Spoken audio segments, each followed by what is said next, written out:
January 30th, 1944. Anzio Beachhead, Italy. The pencil trembled in Headman Vera Hoffman's hand as he pressed against the concrete wall of his command bunker, recording what he had just witnessed through the observation periscope.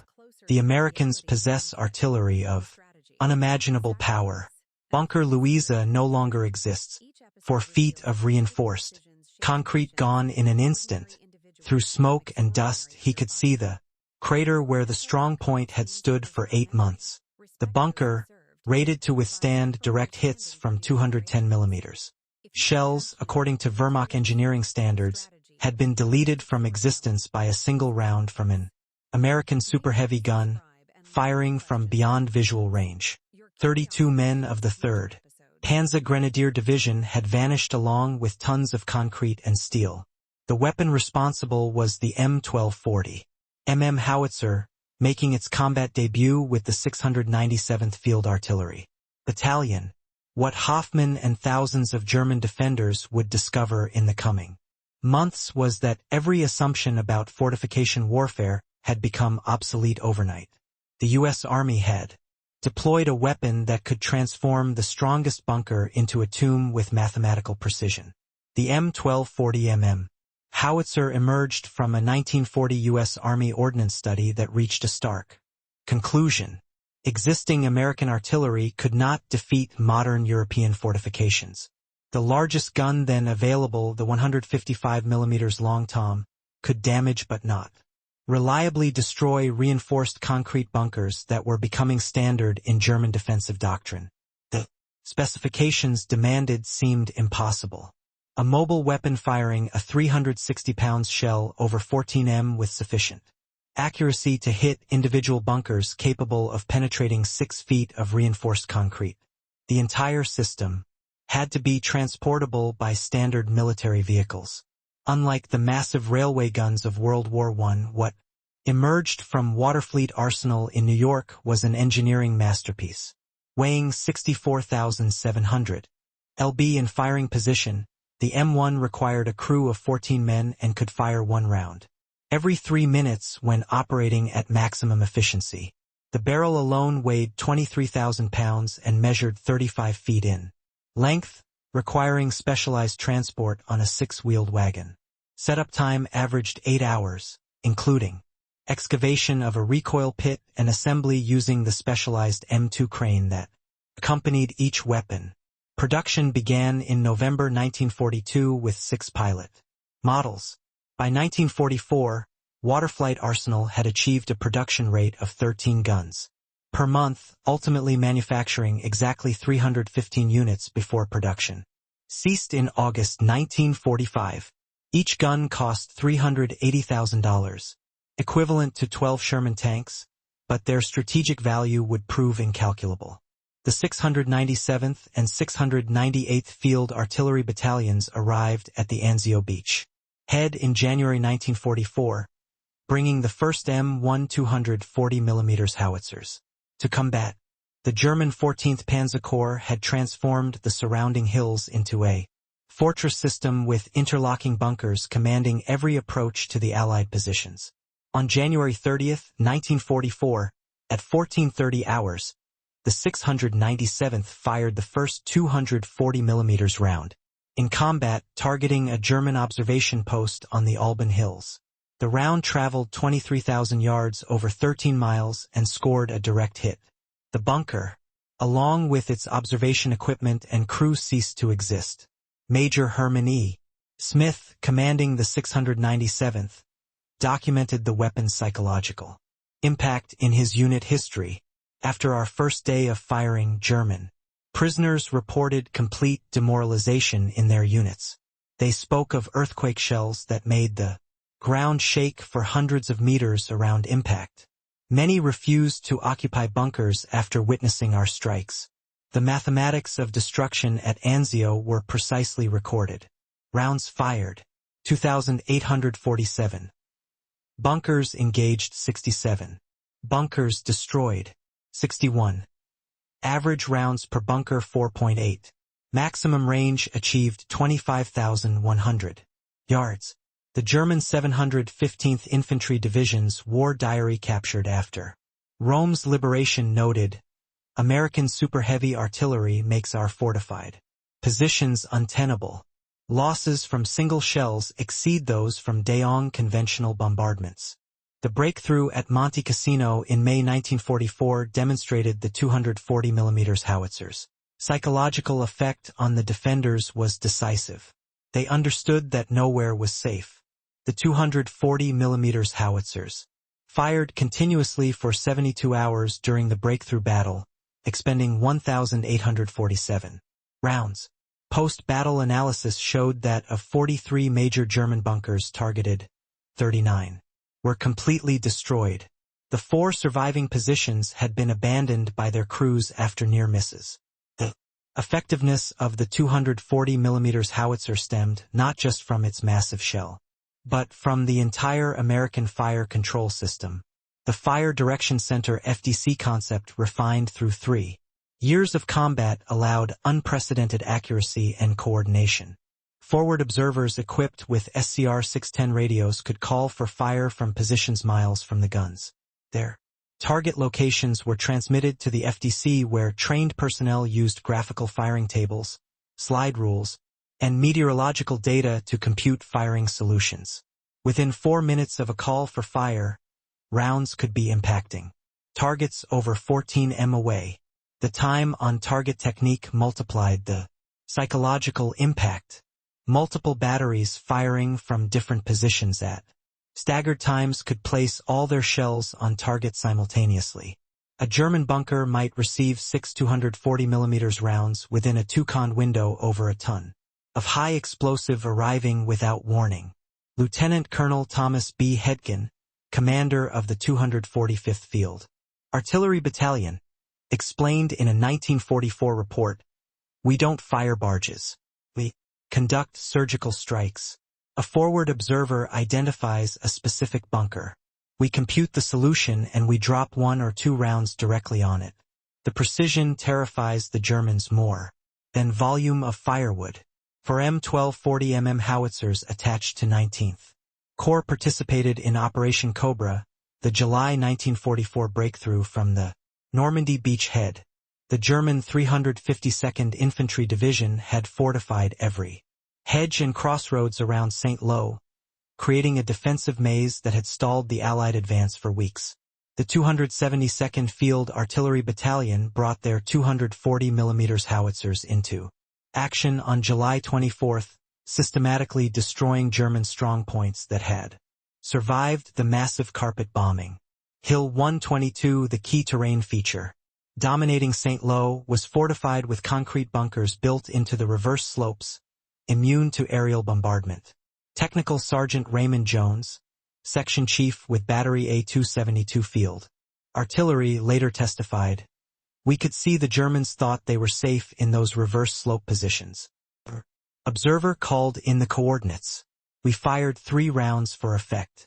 When the smoke cleared, there was just a hole in the hillside where the bunker had been. The psychological impact was immediate.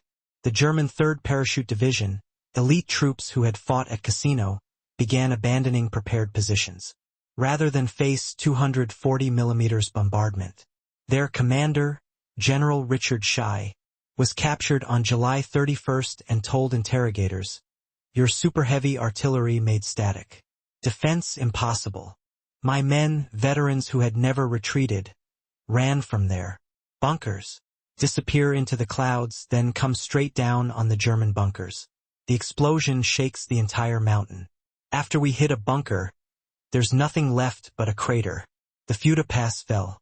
In 5 days, German casualties from bunker collapses exceeded those from direct combat. The 4th Parachute Division's war diary recorded, "American super-heavy shells penetrate overhead cover previously thought adequate. Morale is collapsing as troops refuse to occupy fortifications." The systematic destruction of the Siegfried Line beginning in September 1944 represented the 240 mm howitzer's greatest contribution to Allied victory. The West Wall stretched 390 miles from the Netherlands to Switzerland, comprising over 18,000 bunkers, pillboxes, and fortified positions built between 1936 and 1940. The 265th Field Artillery Battalion brought their M1 howitzers to the Seaford line near Arkham in September 1944. The fortifications they faced were formidable. Type 10 bunkers with walls 3 to 4 feet thick, command bunkers with 8 feet thick walls, and infantry positions with interlocking fields of fire. The first major test came at the Scharnhorst line, an extension of the Siegfried line defending Archon. On October 8, 1944, the 265th began preparatory fires for the 1st Infantry Division's assault. In 6 hours, they fired 238 rounds, destroying 19 of 22 targeted bunkers. Corporal Robert Williams, forward observer with the 16th Infantry Regiment, witnessed the bombardment. Each 240 mm hit was like a small earthquake. Concrete bunkers we'd been told would take days to reduce were gone in minutes. The Germans inside never had a chance. The pattern repeated across the entire front. The 278th Field Artillery Battalion supporting Corps destroyed 73 bunkers in the Schnee-Eifel region during December 1944. The 698th Field Artillery Battalion, operating near Metz, eliminated the fortress ring around the city in November 1944, firing over 3,000 rounds in 2 weeks. The Via Mountains campaign of October to November 1944 presented unique challenges. German forces had fortified the heavily forested ridges with bunkers camouflaged by thick tree cover, invisible to aerial reconnaissance and protected from conventional artillery by terrain. The 265th Field Artillery Battalion developed new techniques for forest warfare. Using proximity-fused shells when available, they could achieve air bursts above the tree canopy with blast effects penetrating downward onto bunkers. When using conventional shells, they employed box and one tactics. For rounds at the corners of a suspected position, then one directly in the center. Master Sergeant Harold Anderson, chief of section with the 265, described the technique. The forest made observation difficult, but the 240 mm didn't need precision. Even a near miss would collapse bunkers through ground shock. We'd fire, wait for the dust to settle, and the infantry would find nothing but craters and bodies. The liberation of Strasbourg on November 23, 1944 was preceded by 240 mm bombardment of the outer fortifications. The German 553rd Infantry Division abandoned their positions after losing 12 bunkers in 90 minutes of targeted fire. Post-war analysis by U.S. Army engineers revealed why the 240 mm howitzer proved so effective against fortifications. The concrete piercing shell designated M17 used a hardened steel cap backed by 360 pounds of mass traveling at 2,300 feet per second. This delivered approximately 2.8 million foot-lb of kinetic energy to an impact area of less than 20 inches. The resulting pressure exceeding 200,000 psi surpassed any concrete's compression strength. More critically, the delayed fuse allowed penetration of 3 to 6 feet before detonation. The explosion inside the concrete mass created what engineers termed sympathetic fracturing. Shock waves, reflecting off steel reinforcement, created complex stress patterns that shattered entire structures from within. The high explosive shell designated M114 contained 49 pounds of TNT with aluminum powder additives, increasing blast effect by 40% over pure TNT. When fused for surface burst, it created craters 50 feet wide and 20 feet deep in average soil, 30 feet wide and 12 feet deep in rocky ground. The deployment of 240 mm howitzers required extraordinary logistical support that showcased American organizational capabilities. Each battalion needed daily 50 to 100 shells, 18 to 36 tons, 2,000 g of fuel, for prime movers and generators, specialized maintenance equipment, dedicated ammunition carriers with reinforced suspensions. The ammunition supply chain stretched from Waterloo at Arsenal to the front lines, sometimes covering 3,000 miles. Each shell required precision forging of the shell body, machining to tolerances of 0.01 in careful filling with explosive compounds, installation of precision fuses, individual inspection and proof testing. By March 1945, the U.S. Army had stockpiled over 500,240 rounds in European depots. Monthly consumption peaked at 35,000 rounds.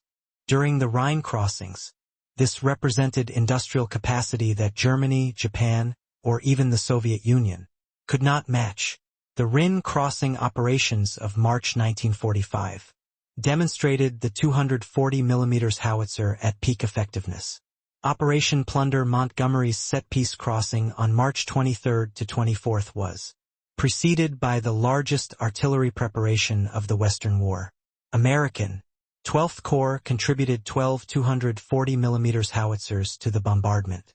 The target was the Wesel fortified zone where the German 84th Infantry Division had constructed elaborate bunker systems along the east bank. Beginning at 1,700 hours on March 23, the 240 mm howitzers began systematic destruction of identified positions. Captain William Morrison, commanding Battery B, 278th Field Artillery Battalion, recorded, "We had aerial photographs showing every bunker. Starting from the north, we worked our way south, engaging each position with 4 to 6 rounds. By midnight, we destroyed 31 bunkers and damaged 12 more. The crossing metal resistance." German survivors reported complete demoralization after watching their fortifications disintegrate. The 84th Division's strength returns showed 2,400 casualties from artillery alone, most from bunker collapses. The encirclement of Army Group B in the Ruhr pocket April 1 to 18, 1945 saw 240 mm howitzers reducing industrial facilities converted to fortresses. German forces had fortified factories, using reinforced concrete industrial structures as defensive positions. The 698th Field Artillery Battalion supported the reduction of the pocket's northern sector. The Crew Steel Works in Essen, fortified with additional concrete reinforcement, was targeted on April 9. 240 mm rounds transformed the main factory buildings into twisted rubble.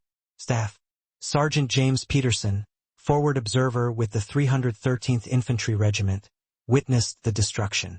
These weren't normal buildings. They were industrial fortresses with walls 3 feet thick. The 240 mm shells went through them like tissue paper. The psychological effect on the defenders was total. They surrendered in masses after seeing what happened to the Creuse models. Army Group B, initially 430,000 strong, surrendered after just 18 days. Intelligence reports credited the rapid collapse partially to the systematic destruction of fortified positions by super-heavy artillery, which convinced defenders that resistance was futile. The Waterfly Arsenal's production of 240 howitzers represented American industrial mobilization at its finest. The facility, established in 1813, had become America's premier large-caliber gun factory by World War II. Production statistics tell the story. November 1942, 6 pilot models. 1943, 72 units, monthly average 6. 1944, 158 units, monthly average 13. January to August 1945, 79 units, monthly average 10. Total production 315 units. The workforce peaked at 9,100 employees working 3 shifts 7 days a week. Women comprised 35% of the workforce, performing precision machining operations previously considered impossible for female workers. The Arsenal's monthly payroll exceeded $3 million, making it the Capital District's largest employer. Each gun barrel required 65 tons of special steel, 847 individual machining operations, 72 hours of precision boring, heat treatment in furnaces reaching 1,500 degrees. Individual proof firing with overpressure charges. The quality control was exceptional. Of 315 guns produced, only 2 failed acceptance testing, both due to minor recoil mechanism issues quickly corrected. No M1 240mm howitzer ever failed catastrophically in combat.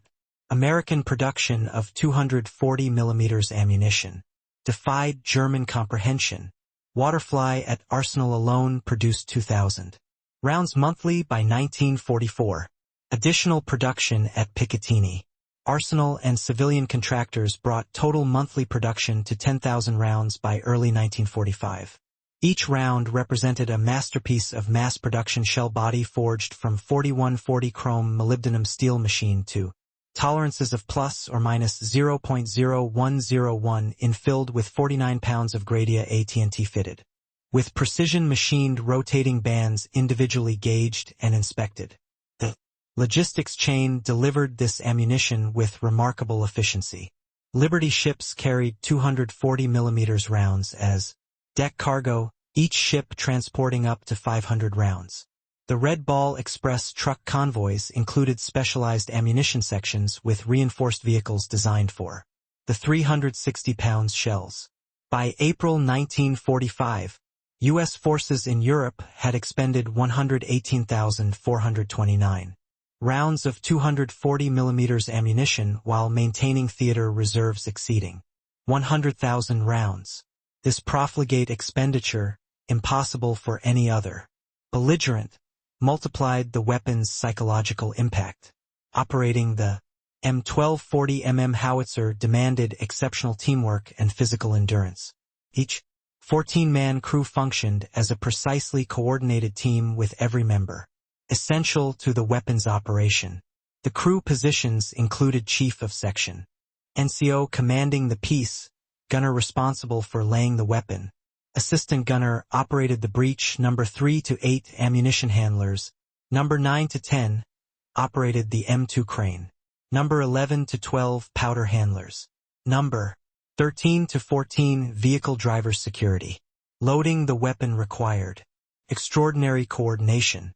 The 360 pounds projectile was lifted by crane, guided by 4 men into the breech, then rammed home hydraulically. The powder charge, up to 8 separate bags, was loaded behind the shell. The entire process took 90 seconds. The forward observers directing 240mm fire held one of the war's most dangerous jobs. Positioned with frontline infantry, often beyond friendly lines, they identified targets and adjusted fire with lethal precision. Lieutenant Robert Anderson, forward observer with the 265th Field Artillery Battalion, survived 187 days in combat.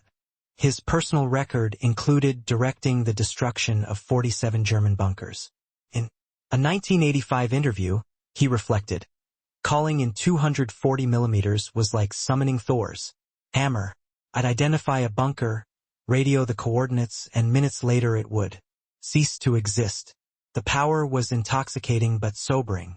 Each shell might kill dozens of enemy soldiers."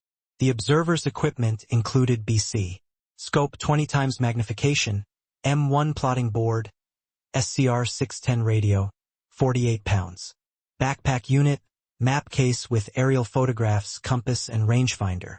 The psychological burden was significant. Forward observers could see the human cost of their actions through their scopes. German soldiers fleeing bunkers, the wounded, the dead. Many reported nightmares decades after the war. Captured German documents and post-war interviews revealed the terror. Inspired by 240mm bombardment, the Wehrmacht's experience fighting the Soviets, who relied on mass artillery barges, had not prepared them for American precision firepower. A November 1944 report from the German 7th Army captured at Metz stated, "Enemy super heavy artillery represents a new form of warfare. Individual bunkers are engaged with observed fire of extreme accuracy. Casualties from single shells exceed those from conventional barrage. Morale effect is catastrophic. Troops refuse to occupy forward bunkers." The German 19th Army defending the Vogue reported 60% of Casualties came from artillery with 240 mm fire causing disproportionate losses. Despite its limited volume, bunkers that had protected troops for months became death traps once American observers identified them. Post-war interviews with German veterans consistently emphasized the psychological impact. Former Obus Heinrich Simman, who commanded a regiment in the Siegfrieded Line, stated in 1962, "Regular artillery we could endure, but those monster shells broke our spirit. When you saw a bunker disappear, you understood that nowhere was safe. Many of my men shot themselves rather than wait for the next shell." The M1240 howitzer was part of an Allied super-heavy artillery force that included British and Soviet weapons, but American industrial capacity made the difference. Comparative production figures USM 1 240 mm howitzer 315 units. British BL 7.2 in howitzer 36 units. Soviet 280 mm BR-5 mortar 47 units. German 24 cm K3 railway gun 8 units. The American advantage lay not just in quantity but in mobility and sustained operations. While German and Soviet super heavy guns required rail transport or extensive site preparation, the M1 could be towed slowly by tracked vehicles and imp placed anywhere with suitable ground. British observers consistently praised American super heavy artillery. Major General Sidney Kirkman, artillery commander for the 13th Corps, wrote, "The American 240 mm howitzer achieved what our own heavy guns could not, the systematic, rapid destruction of fortified positions."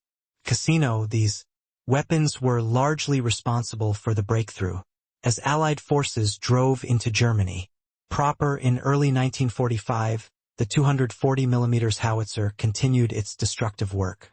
Every German city designated a fortress by Hitler faced systematic bombardment by super-heavy artillery. The siege of Aschaffenburg March 25 to April 3, 1945 demonstrated the weapon's urban warfare capabilities. The German 36th Infantry Division had fortified the medieval city, barricading streets and converting buildings into strong points. The 265th Field Artillery Battalion many German commanders to surrender rather than see their cities leveled. The capture of Nuremberg, April 16 to 20th, 1945, saw 3 240 mm battalions in action. The medieval fortifications, reinforced with modern concrete, crumbled under bombardment. The 698th Field Artillery Battalion destroyed 8 major bunkers in the old city walls in 4 hours of firing on April 19. When Germany surrendered on May 8, 1945, American 240 mm howitzers had made a decisive contribution to victory. The final statistics from U.S. Army Ordnance. Total rounds fired in ETO 118,429. Bunkers fortifications engaged 3,847. Confirmed destroyed 3,114 81%. Damaged beyond use 48,913%. Rounds per target destroyed 38 average. Maximum range achieved in combat 25,255 yards. Gun tube replacements required 23. Catastrophic failures 0. The human cost inflicted by 240 mm fire is harder to quantify. German records, often incomplete, suggest 15,000 to 20,000 casualties directly from 240 mm. Bombardment with psychological casualties possibly doubling that figure. Combat experience led to continuous improvements in 240 mm howitzer employment. Early operations revealed that the 8-hour imp placement time limited tactical flexibility. By 1945, experienced crews had reduced setup time to under 4 hours through improved procedures and equipment. The development of mechanical fuse setters increased rate of fire from 1 round per 3 minutes to 1 per 2 minutes for sustained operations. Improved powder formulations extended barrel life from 500 to 800 rounds between replacements. The most significant innovation was the integration of photo reconnaissance with fire planning. By 1945, forward, observers received annotated aerial photographs showing every potential target numbered and grid. This reduced mission processing time from 10 minutes to under 4. While this narrative focuses on European operations, 240 mm howitzers saw limited Pacific service. 6 weapons supported the Philippines campaign, destroying Japanese fortifications on Corridor in February 1945. The concrete piercing shells proved especially effective against Japanese cave fortifications, sealing entrances, and creating concussion casualties deep inside mountains. Plans existed for extensive 240 mm deployment in Operation Downfall, the invasion of Japan. The U.S. Army projected requirements for 100 howitzers to reduce Japanese homeland fortifications. Japan's surrender made this unnecessary, but captured Japanese officers later admitted that their defensive plans had not accounted for American super-heavy artillery capabilities. Military historians consider the M1240 howitzer a revolutionary weapon that fundamentally changed siege warfare. Combination of mobility, accuracy, and destructive power rendered traditional fortifications obsolete. The U.S. Army's official history concluded the 240 mm howitzer provided the ground forces with a capability previously reserved for naval gunfire or strategic bombing, could destroy any fortification with surgical precision, profoundly affecting both the physical and psychological dimensions of warfare. Soviet observers given access to captured German fortifications were particularly impressed.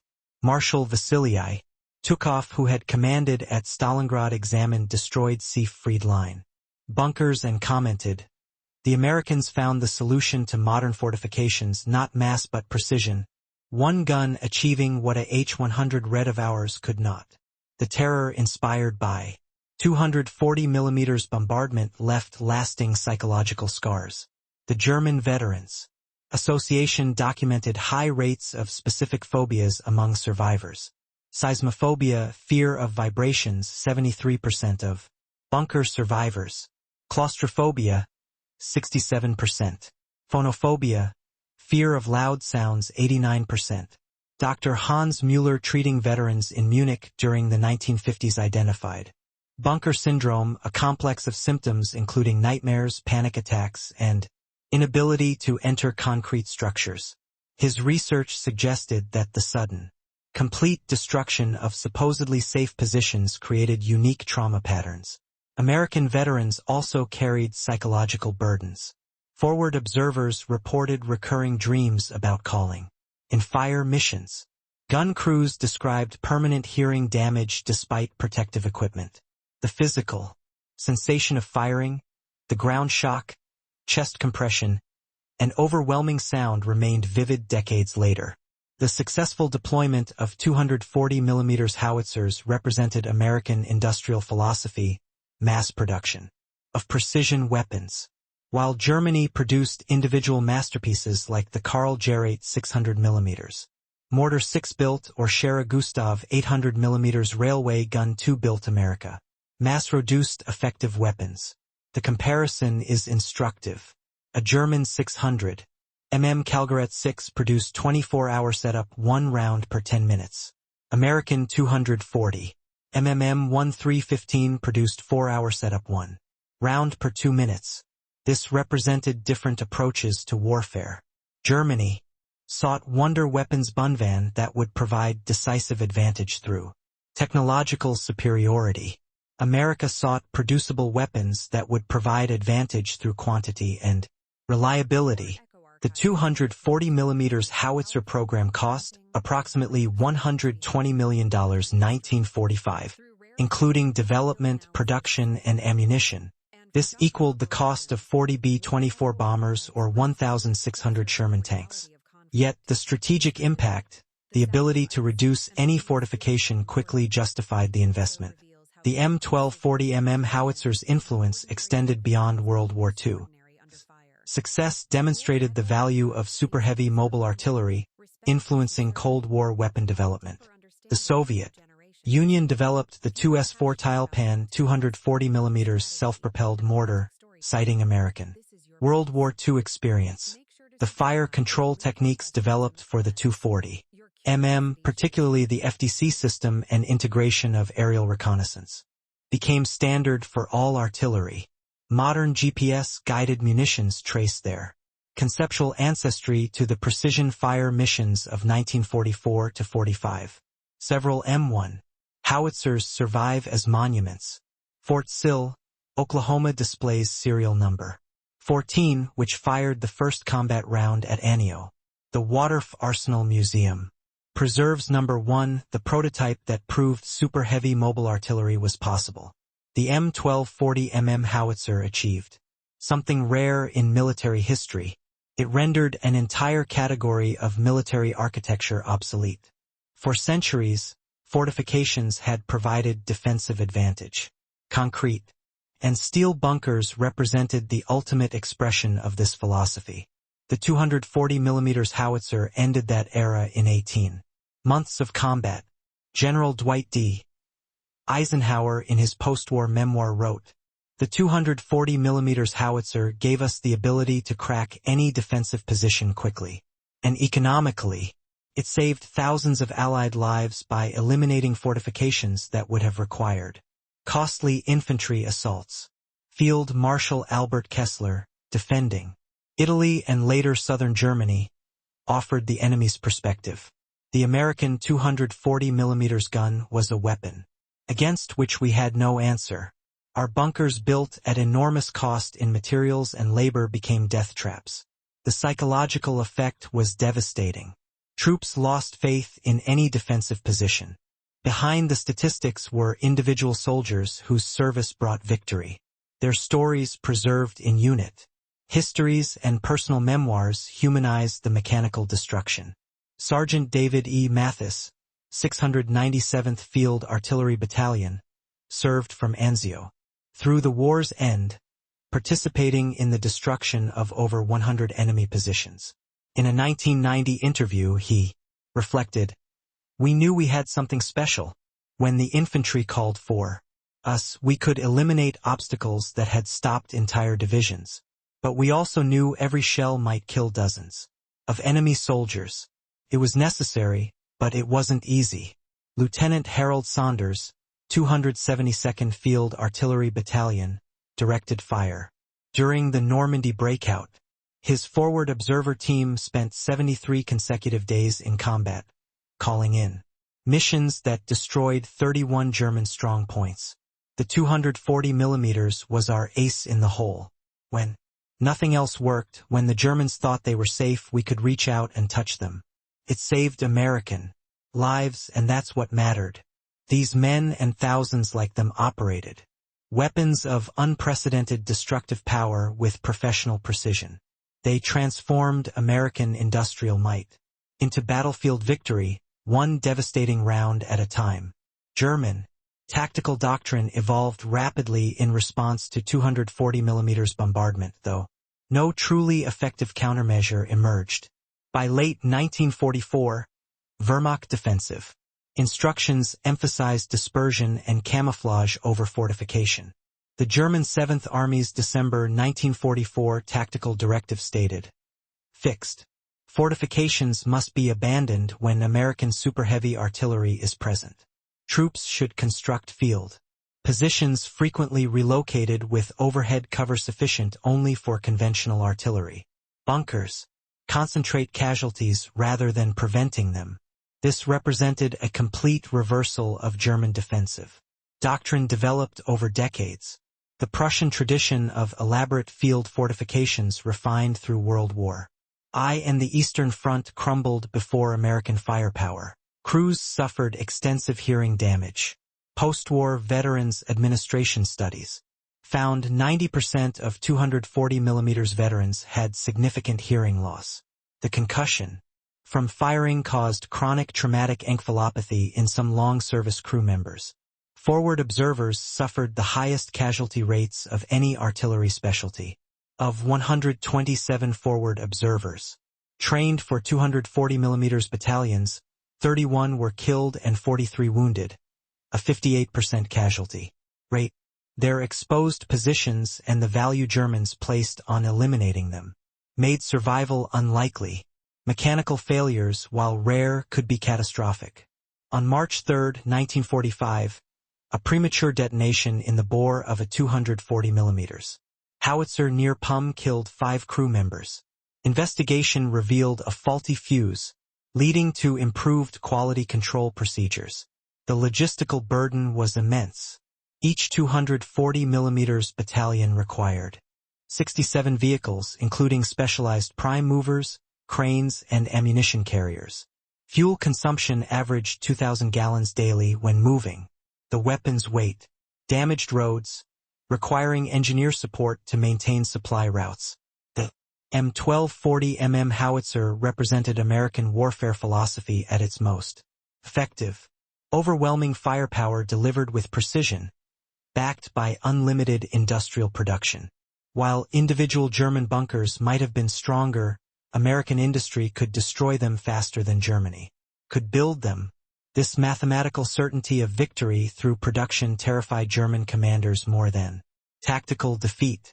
They could counter superior generalship with clever tactics, offset numerical disadvantage with superior training, but they could not answer unlimited precision firepower backed by infinite ammunition supply. The 240 mm howitzer was ultimately a manifestation of American industrial democracy defeating European totalitarianism. Free workers in Detroit, Pittsburgh, and Waterford produced weapons that destroyed fortifications built by slave labor. The triumph was not just military, but moral proof that democratic societies could marshal greater power than dictatorships. The German encounter with American 240 mm howitzers was more than military defeat. It was psychological transformation through technological shock. Soldiers who had believed in the supremacy of German engineering, the impregnability of concrete fortifications, and the advantage of prepared defense discovered that American industrial capacity had rendered their entire military doctrine obsolete. The numbers tell only part of the story. 315 howitzers produced, 118,429 rounds fired, 3,114 bunkers destroyed. The true impact was measured in the complete collapse of German faith in fixed defenses. Every shattered bunker demonstrated American superiority, not just in firepower but in every aspect of modern warfare, logistics, production, technology, and organization. The 240 mm howitzer did more than destroy fortifications. It demolished the psychological foundations of German resistance. Wehrmacht soldiers learned to fear not just the shell, but everything it represented. Unlimited ammunition, precision fire control, mechanical reliability, and the terrible efficiency of American industrial democracy. In the ruins of the Siegfried Line lay not just broken concrete but the shattered remnants of Nazi Germany's military pretensions. The thunder of the 240 mm howitzer was the sound of American industrial might proclaiming inevitable victory. Every German soldier who heard it understood its terrible meaning. They had challenged the arsenal of democracy and lost. The terror would echo long after. The guns fell silent. Veterans would spend decades trying to process the trauma of watching their supposedly impregnable fortifications vanish in clouds of pulverized concrete. But from that terror came transformation, the recognition that the age of fixed fortifications had ended, and with it, any military doctrine based on static defense. The M1240 mm howitzer had spoken with the voice of American industry, and its message was unmistakable.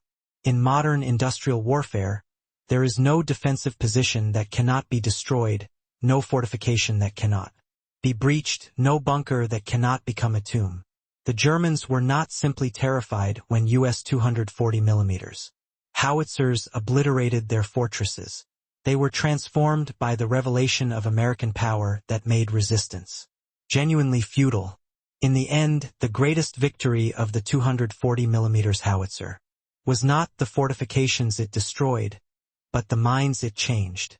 German Soldiers who had begun the war believing in their technological superiority ended it, understanding that they had been overwhelmed by an industrial democracy that could transform raw materials into precision weapons faster than totalitarianism could build concrete walls. The thunder of the 240 mm howitzer was democracy's answer to tyranny,